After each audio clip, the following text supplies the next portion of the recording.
that are complete loss. We're going to take you a little closer and show you what the situation is.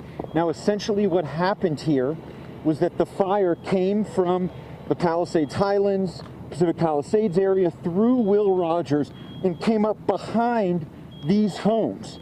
So basically there's many homes on this street on Amalfi that are still standing, but the two that we're at right now are a complete loss. And I have to tell you something incredibly heartbreaking that's been happening since we've been here this morning. There are residents that are coming up to me because of what I'm wearing, what we wear when we cover fires, thinking I'm a firefighter. And they're coming up to me hysterically crying, saying, our home is on fire, our home is on fire, where are the firefighters? We need help, we need help. And I have to tell them that I'm not a firefighter, and I direct them to the firefighters, and we do the best we can to let people know the streets where there's an active firefight going on. I'm hearing Rivoli Drive, parts of Amalfi, I'm hearing San Remo as well. We try and let the firefighters know, but that's the situation here, that people spent the night here, they didn't evacuate, and this morning they're waking up to that fire creeping up behind their homes, and they are seeking and pleading for help. And unfortunately, there's just not the resources here. And it's important to note that there is still an incredibly active firefight taking place in Pacific Palisades. There are so many places in Pacific Palisades that are still on fire. The good news is that I did just hear some airplanes above us, and I can tell you that the wind, which there is still wind, but it has died down a little bit just even within the last hour of us being here. But we are showing you now live pictures on Amalfi Drive at Napoli of a home that is a complete loss. Firefighters are essentially mopping it up. They're going to stay here and make sure that it doesn't reignite, because the homes to the left of this home are all still standing.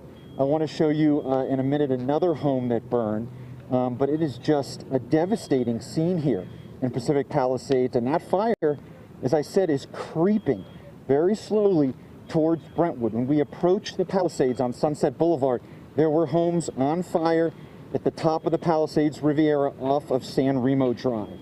Below that community is Sullivan Canyon, a large top of the roof of our station right now. Philip, this fire burning in Eaton Canyon, yeah, you can see it very clearly there. And I know you live in the area. You've been dealing with these incredible winds. You know, very easily.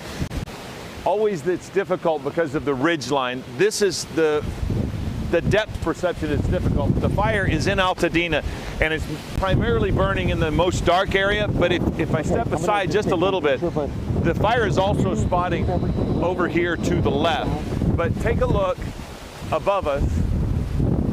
This is what Scott is dealing with.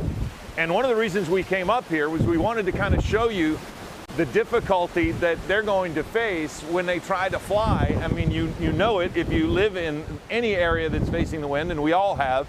But this is the helipad right here, and when you come up here and you start to see what the wind is like up high, you can't imagine what Scott would be able to face. Now, he is up in the air, and we did a report a moment ago that you saw him. One of the things that was interesting to me is that somewhere in the area I'm hearing helicopters, so I can't see them. I don't know exactly where they are, but we already knew that somebody was up even before we heard Scott up. But so many people all across Southern California are experiencing this event, not just because of the wind. It's impacted so many people, but you just have to step outside and you can see the fire. And this is the devastating, fatal fire. That is the Eaton fire just there in Altadena. And I did hear Scott say no evacuations in Glendale. From personal experience, there are a few people, friends of ours, who have been evacuated in spots of Glendale, an area near Harvey and the 2 and the 134 where all of them get together. That area has seen some evacuations. It's not widespread yet, but there are evacuations of so many thousands of people, and you can see why as you look right over the shoulder. And this is the scene so many people are seeing, just like we are here at ABC 7. Back to you guys in the studio. Philip, thank you very much. Incredible to see it from that vantage point on the left side of your screen. Scott Rife's shot. Scott, something is actively burning. What can you tell us? Yeah, it's sad. We see several homes that are going to be lost here, and it wouldn't surprise me if almost all the homes in this area off of Chapman Court, Little Canyon Lane are going to be lost. It hopscotches from one home to the next, but there's not enough structure protection in here to really try and save all of these homes. It's really going to be a struggle. Now, I want to come out and give you a little perspective where we're at. We're just to the north and the east side of JPL, right along the 210 freeway, right on the border of Pasadena and Altadena. And there's the freeway on the right. There's the 210. So as far as Glendale is concerned, I believe there are some evacuation orders in place, but they are not mandatory. But I certainly believe that is going to happen because that area to the right side of your screen, that is Glendale, the northern portion of Glendale. But right now the battle is on the ridge line, on the foothills here, and you can see all the homes in here, and you can see the flames just coming up over this heavy fuel. There's a home there that's going to be lost.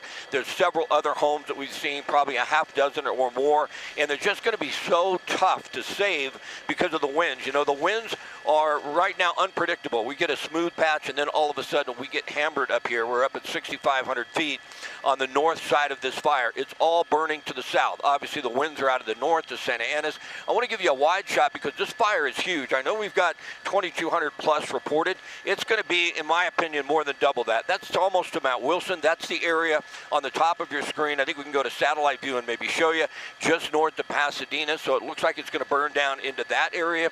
You see where the 210 merges down and then the 210 freeway right there, that's Pasadena. That's like downtown Pasadena proper. And we open up a little bit out of that shot, you'll see all the smoke and you'll see the area that they have to defend. So if you have respiratory problems, this smoke is all the way down towards the eastern edge of the San Fernando Valley, downtown Los Angeles. You're just getting inundated with all this unhealthy air. You have to stay inside. Of course, the 2 is shut down. The 210 is shut down. It looks like a portion of the 2 remains open. Most of this is burning to the east side of the 2. So for those folks that live right along the 2 freeway and the 210, right now it's pushed more towards the Altadena and the Pasadena area and what would be the eastern edge of La Cañada, Flint Ridge. But these are sad sights, and we've seen so much of this, you know, into last year and then now again in 2025. This is heartbreaking. I feel for these people. I don't know where the fatalities were. I understand. I heard a bit of the report from getting airborne that 2 people may have been killed in this fire. This, once again, is the Eaton fire, but it's going to be extremely difficult for firefighters to save these homes. These hot embers get under the attic, they get in there, and all of a sudden the home is just going to be lost. We do have structure protection. You can see it in place there. I believe there are helicopters in this area making drops. Some of the big tankers, I don't think we're going to see the air tankers, the airplanes making retardant drops until the wind dies down. I think the wind is going to be a little too difficult for that. But certainly the helicopters are going to do the best they can. But with this fire burning, the other fire, the Palisades fire raging out of control, I got a look at the Hearst fire, which is up in Sylmar, and that did lay down pretty nicely from what I could tell. So of the 2, this one I believe is going to be the most difficult fire to contain. The Palisades fire, that's been heartbreaking as well. We've lost a lot of homes out there. I think Gabe is headed that direction, and he's going to be overhead and show us some of that. Certainly, unfortunately, that's going to be devastating as well. But once again, just to let you know, that's Chapman Court to the left side of your screen. That's Little Canyon Lane where that home is burning, and it's just sad to watch all these homes go up. Scott, thank you. And it is so encouraging that Air 7 is finally able to fly. We're hoping that an air assault can begin soon on the Eaton fire again burning in the San Gabriel Valley. Can you clarify? I might have missed it a moment ago. Are you seeing any water dumps take place just yet or not? Well, we haven't seen a helicopter yet. Now, we're up pretty high, but I thought I heard someone on the ground say they heard an aircraft fly over. I sincerely doubt that was an airplane. Have we lost Scott? I'm not sure. Have you lost me? Do you have my signal We back? got you, Scott. Okay. As far as the helicopters are concerned, I believe that they're spread out. I do believe that the water-dropping helicopters are now able to fly. We haven't seen them on this fire yet, so I'm not certain exactly where they're at.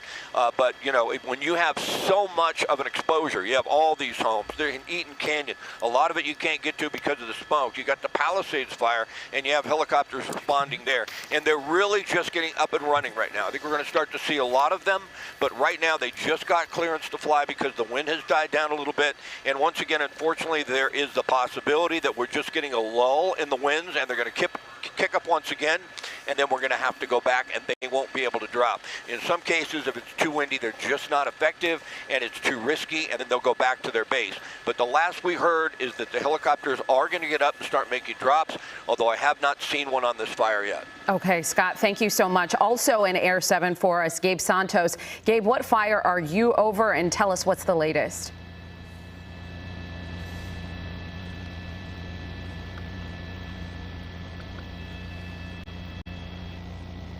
All right, we're going to go back now to Scott Reif. We're having some technical issues with Gabe Santos. Scott, anything else you can tell us about the air assault that we're hoping to see happen shortly for the Eaton fire that is burning in Altadena? Well, these things take time. They're trying to get the aircrafts up, but it just takes time. Jay was just giving me some information, and he can sit at the desk, and he can actually pull up the transponder code for any aircraft that is up. And we are one of only two, and I don't know what the other one is. It could be an air attack, sort of assessing the situation and deciding where they're going to focus the attention of the helicopters. But right now, we're the only helicopter we can tell up over the fire. As far as the water-dropping helicopters, we believe they're in the stance right now where they're getting ready to respond to the fire, to both this one and the Palisades fire. But I thought I had heard a reporter on the ground say that an airplane or a helicopter flew over. I don't believe that was the case, because there's really the only helicopter I could tell that's up over this Eaton fire right now is us, and I'm not sure how long we'll be able to stay because the winds are pretty tough. We're battling them the best we can. It's not unsafe. It really isn't. I've never heard of too many helicopters crashing when they're airborne with high winds, but landing can be another story. So if the winds are too high, we can have difficulty shutting the helicopter down. That can be a risk, and we have to keep monitoring the wind gusts, because those are what will get us. But right now, we're doing just fine. Sadly, though, we just watched these homes burn. You can see the firefighters are getting a heavy stream of water on that house. We see about 4 or 5 that have been lost, but we also see a lot more homes that are threatened. And when you look at this area right here, this is just north of JPL. Pull out of your shot just a little bit, if you would, for me, Marcel. Off to the right side of your screen, that's down towards JPL. It's off a little bit right there, right to the right. There it is right there on the right side of your screen is JPL.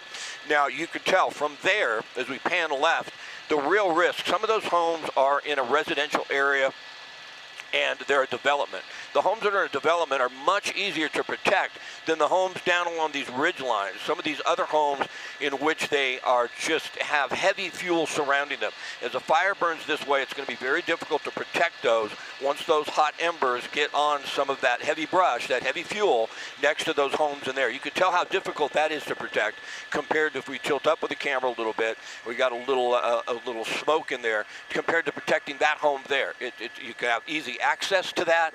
Those are a residential home. It's a track. There's one home right next to right next to each other, and they can get on it quickly. But when the fire moves down into some of that area that's much more wooded, it's really going to be a difficult task. And right now, without the helicopters up, they're just battling Mother Nature. You see a little spot fire that started right there, and then all of a sudden that spreads to the attic, and all of a sudden to an eaves to the attic, and then that home is on fire. Once a home is on fire, it's extremely difficult for them to put that out. Can you tell me what street that is, Marcel? Can we see that on Sky Map?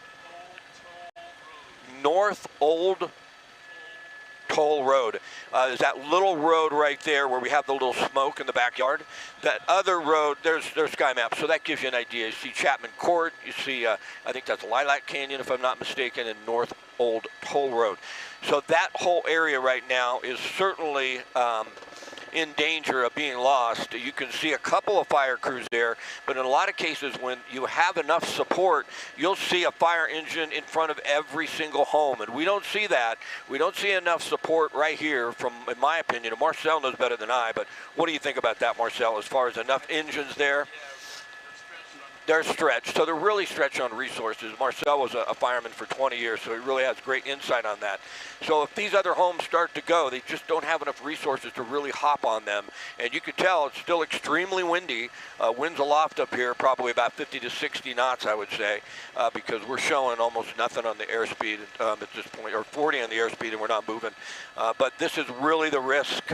This area down in here, once we get down towards more of this wooded area, more of the heavy brush, more of those trees, we have more hot embers, and then that spreads further south. I'd like to give you a wide shot because I mentioned once before, I think I heard an update on acreage of around 2,200 plus.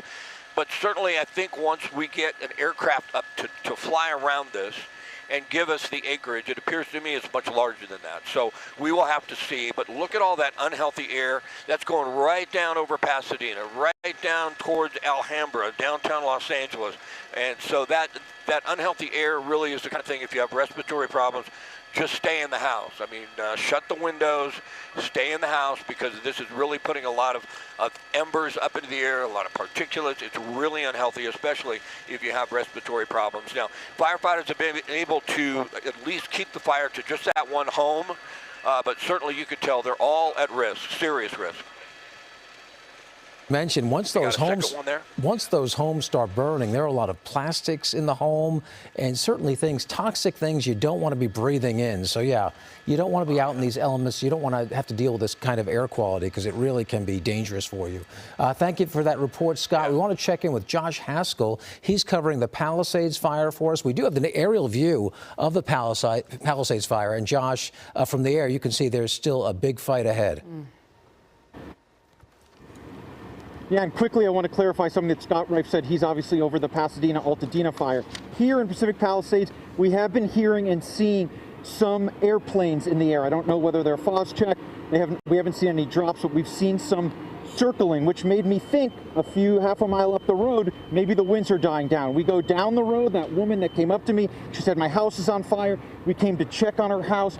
We are right now on Rivoli and Amalfi. Take a look. This is her home. She was pleading for help, thinking that I was a firefighter. We did the best we can to alert the resources here. There's just not many resources, and this house is completely going up right now.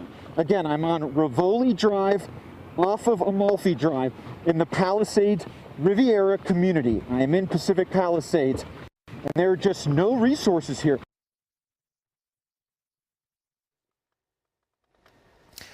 Okay, well, I think we're having some trouble. Oh, there's Josh. Okay, Josh, can you hear us? Okay, we've got some trouble with Josh's signal. We apologize for that. Josh, your signal's breaking up. We're going to move on, but thank you for that report. Again, that's the Palisades fire that Josh is covering for us. There's a side-by-side view, the Palisades fire and then the Eaton fire burning near Pasadena. Scott Reif live in Air 7 over that fire. Scott, we were looking at that very nice development, those beautiful big homes, but even those new homes, it just seemed like they have a lot of vegetation really close to the structures. They do, you know, I mean, you want your home to look beautiful, right? You plant some nice big trees, and then we have no rain for, 8 months, and then we have these winds kick up, and everything is so dry, it just goes up so quickly. We have several homes here. You see that one on the top of your screen now? We didn't have flames shooting out the top of that home a moment ago, and you can see all the smoke. So these homes are just going to be extremely difficult to protect. There's no question about that. I'm more concerned. I think they'll save these homes. Everybody's out of this area. From what I can tell, the evacuations are been in full force in this area since early yesterday, or I should say late yesterday afternoon. I think this fire broke out around 6:30, and boy, it just completely came down the hill so quickly with these winds. It was nearly impossible to try and protect all of this. But this residential area, that tract right there, certainly we're going to lose a lot of homes there. But if it gets down a little further south and it gets down towards some of those homes that are wooded and a lot of wood, a lot of growth around them. I mean, if you're familiar with Pasadena and the north end of Pasadena up towards Altadena, if it starts headed down in that area, that's really where it is, right in there. We just can't see it through the smoke. You have so many of those old homes, those beautiful old homes, and they're nestled up in huge trees, row after row after row. And once those start, it's going to be really difficult to save those homes. I'd like to give you a wide shot, as wide as I can once again, because the perspective is eerie. Now, we're basically over the 2 and the 210 north of that on the southern edge of the Angeles National Forest, and we're looking east. So Mount Wilson is off the left side of your screen. The fire is burning from the north to the south. It's burning down towards Pasadena. We don't have a lot of information right now. It's pretty scattered, but I believe this fire has burned its way into Pasadena, and those homes there you see, right in there. Can you go to satellite view for me, Marcel? Because if we see on the satellite view, once we push in there, all of these homes in here, they're older homes. They have a lot of growth around them, and it's going to be extremely difficult to save those in these types of winds once it gets down into that area. So that's the battle right now. As far as the aircrafts are concerned, we're still waiting for the helicopters. We do understand there may be a helitanker or even an air tanker en route to this fire. We just heard something about that. Also over the Palisades fire where Josh is, we understand there's an air attack aircraft up. So the air attack is up right now, assessing the situation and trying to figure out exactly where they're going to send the resources. They put together a plan, and then they'll send the helicopters in, and then hopefully they'll send in the tankers. Now, the tankers, the heli-tankers, we talk about them, but when we talk about the air tankers, they drop the FOS check, and they are so critical in surrounding a fire and stopping the fire from growing. There's one thing, the battle of the fire itself, and firefighters first and foremost trying to save lives, and then trying to save the homes, and the helicopters will aid in saving those homes. They'll drop right on the flames. The tankers, the air tankers for the most part, are dropping FOS check around the outside of the fire, and they're allowing firefighters to say, okay, we got a FOS check line over there. We can put our resources somewhere else. We really don't think the fire is going to spread, let's say, to the east or to the north. We got a handle on that. We can just focus on where the fire is headed right now. And then with that, they can get a plan together on exactly how they're going to use their resources. But boy, we need those helicopters. We really, if you remember when we saw, was it the Franklin fire, the one that burned in Malibu just a bit ago?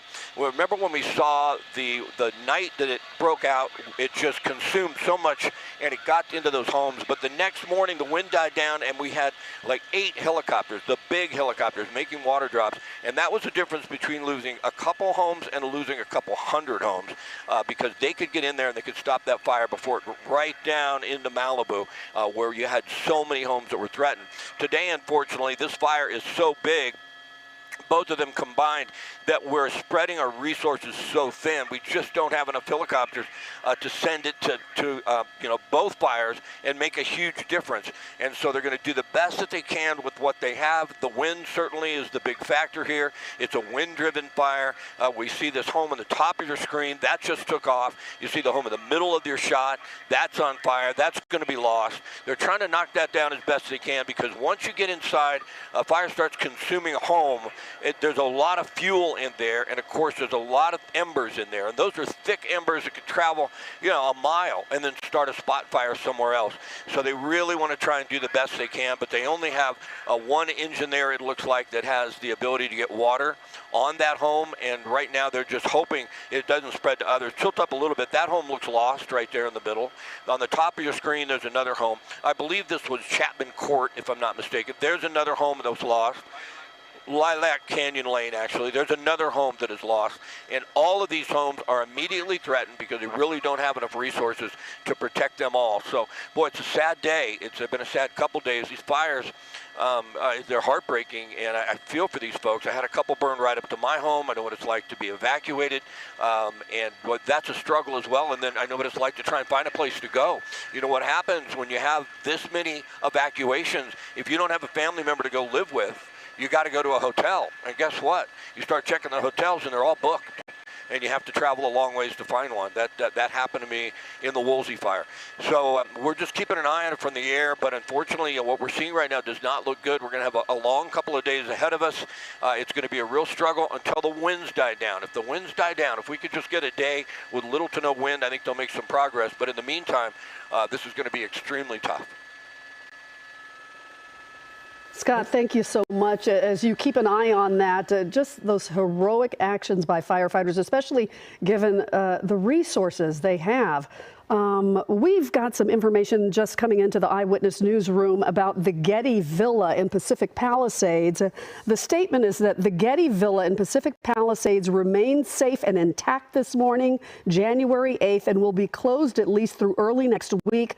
While trees and vegetation on the property have burned, Getty structures have been unaffected, and thankfully both staff and the collections are safe. So that's the latest information and update on the Getty Villa. We want to return now to Eyewitness News reporter Josh Haskell, who is live in Pacific Palisades, where this crisis feels incomprehensible. We have learned that incredibly 1,000 structures have burned there. Josh, what is the latest?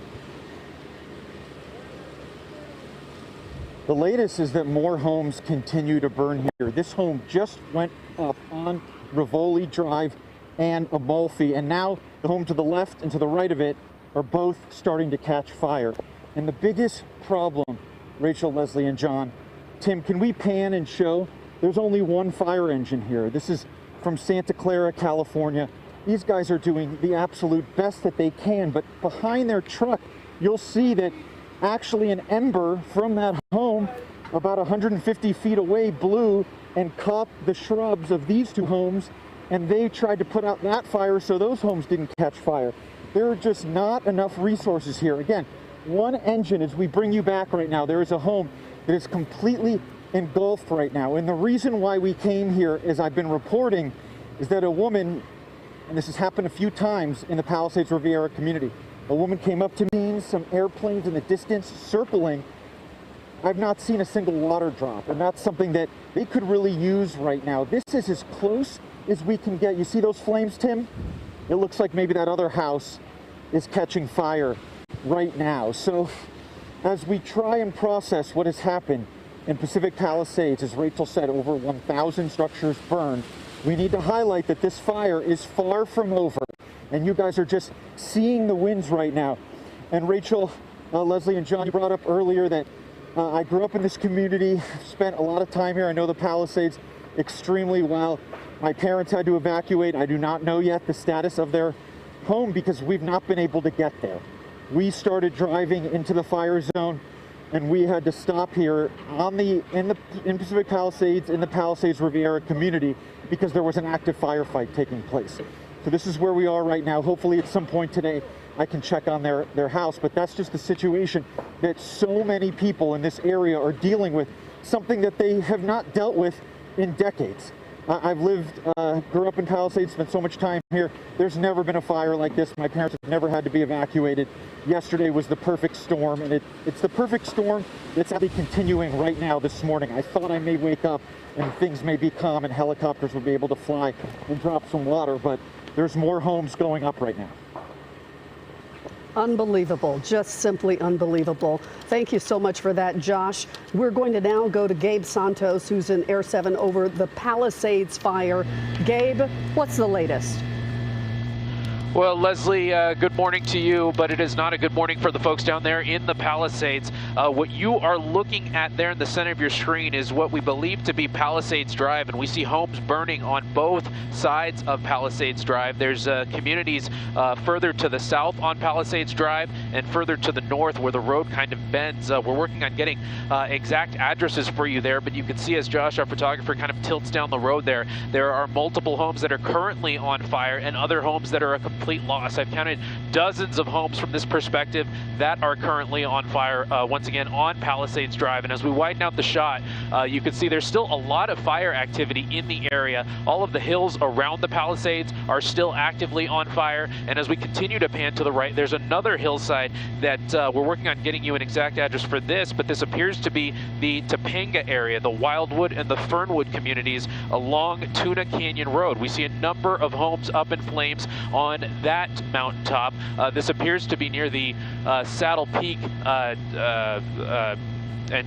tower of antennas, and as you know, we look at this shot here, you can see that home there that looks to be you know, an amazing $1 million home completely up in flames, a lot of black smoke coming up from there, and this fire appears to kind of skip from home to home for no particular reason, skipping some homes and completely destroying other homes. That one home at the top appears to be spared for now, but with the winds still continuing at a decent pace, that, you know,